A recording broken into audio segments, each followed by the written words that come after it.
يا ترى إزاي مبلغ صغير ممكن يتحول لثروة حقيقية؟ الموضوع مش سحر على فكرة، لأ، هو عبارة عن استراتيجية بسيطة جدا بيستخدمها أنجح المستثمرين، وكلها قايمة على 3 حاجات بس: الزمن، الانضباط، والتكرار. السر ده كله بيعتمد على تركيبة قوية وبسيطة في نفس الوقت، بتخلي فكرة بناء الثروة دي حاجة متاحة لأي حد. أي حد عنده استعداد يلتزم بخطة سهلة وواضحة، والأهم من كل ده إنه يفضل يكررها.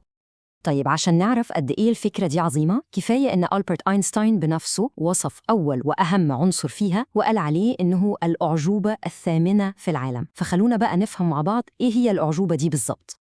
خلونا نبدأ بأقوى جزء في المعادلة كلها، الفايدة المركبة. ده هو الأساس اللي بيخلي الفلوس تشتغل لوحدها وتنمو بطريقة ممكن تكون مش متوقعة خالص.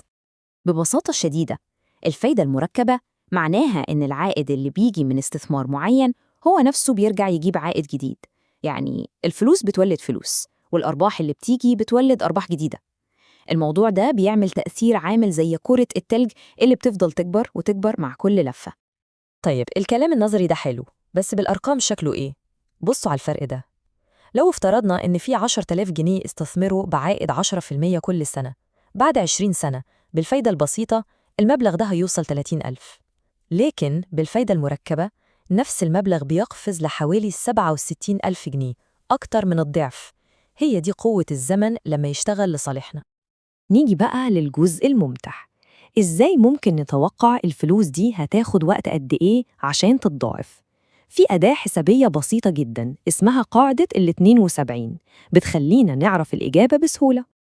المعادلة في منتهى السهولة، كل اللي بنعمله إننا بنقسم رقم 72 على نسبة العائد السنوي المتوقع من الاستثمار، والنتيجة اللي بتطلع هي عدد السنين اللي الفلوس محتاجاها عشان قيمتها تتضاعف. يلا بينا نشوف مثال عملي. لو قلنا إن العائد السنوي هو 12%، يبقى هنقسم 72 على 12، النتيجة هتكون 6. ده معناه إن الفلوس هتتضاعف كل 6 سنين تقريباً. أداة بسيطة بس قوية جداً بتورينا قوة النمو عاملة إزاي. جميل قوي.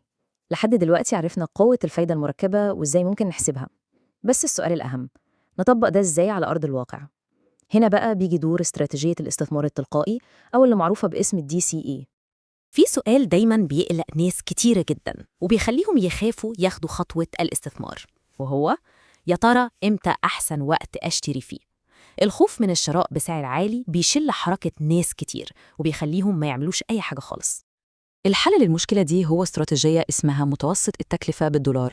فكرتها إن الواحد يستثمر مبلغ ثابت على فترات زمنية ثابتة زي كل شهر مثلاً، ومن غير ما يبص أصلاً على حالة السوق، سواء الأسعار فوق أو تحت. الالتزام بالخطة مستمر. الاستراتيجية دي بتلغي تماماً عامل التخمين والمشاعر من عملية الاستثمار. الجدول ده بيوضح الفكرة ببساطة شديدة. لاحظوا كده في شهر يناير لما السعر كان 100 المبلغ اشترى سهمين بس، لكن في فبراير لما السعر نزل ل 80 نفس المبلغ اشترى سهمين ونص. مع الوقت ده بيخلي متوسط تكلفة الشراء يقل، وبيحمي من مخاطر تقلبات السوق المفاجئة. وعلى فكرة، الاستراتيجية دي مش مجرد كلام نظري، دي الطريقة اللي بيشتغل بيها أغلب المستثمرين الكبار والمؤسسات في العالم كله، خصوصاً لما بيستثمروا بانتظام في صناديق المؤشرات العالمية زي ال S&P 500، واللي هو ببساطة سلة فيها أكبر 500 شركة في أمريكا. ودلوقتي جه الوقت اللي نربط فيه كل الخيوط دي ببعضها. لما بنجمع ال3 مفاهيم اللي اتكلمنا عنهم، بنكون حاجة اسمها محرك بناء الثروة.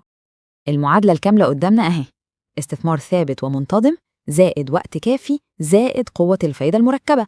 التلاتة دول لما بيتحطوا مع بعض بيخلقوا محرك ثروة صامت بيفضل شغال ومستمر في الخلفية.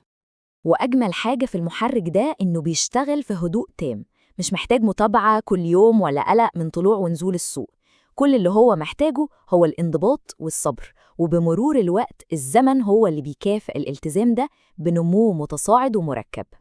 وفي الآخر كل فلسفة الاستثمار الذكي دي ممكن نلخصها في جملة واحدة: الموضوع مش الواحد معاه فلوس قد إيه، الموضوع هو بيعرف يخلي الفلوس دي تشتغل لصالحه صح إزاي. وهنا السؤال الأخير اللي نسيبه للتفكير: لو أي شخص قرر يبدأ النهاردة بمبلغ صغير بس فضل ملتزم بيه باستمرار، يا ترى مستقبله المالي ممكن يكون شكله إيه بعد 20 سنة من دلوقتي؟ الإجابة زي ما شفنا مع بعض ممكن تكون فعلا مدهشة.